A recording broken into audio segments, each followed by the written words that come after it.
Perhaps the most common surgical procedure I do in my practice today is so-called mommy makeover surgery, which is generally comprised of addressing the tummy and the breast in a woman who's had children.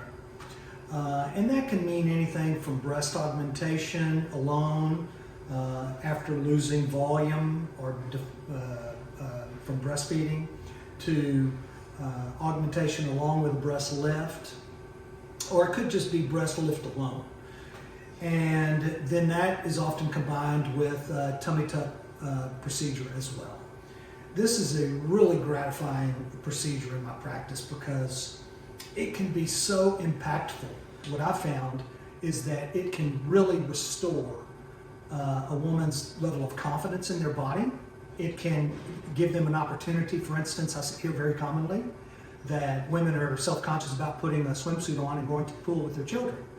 That's a really simple thing, and your kids want you to be with them in the neighborhood pool.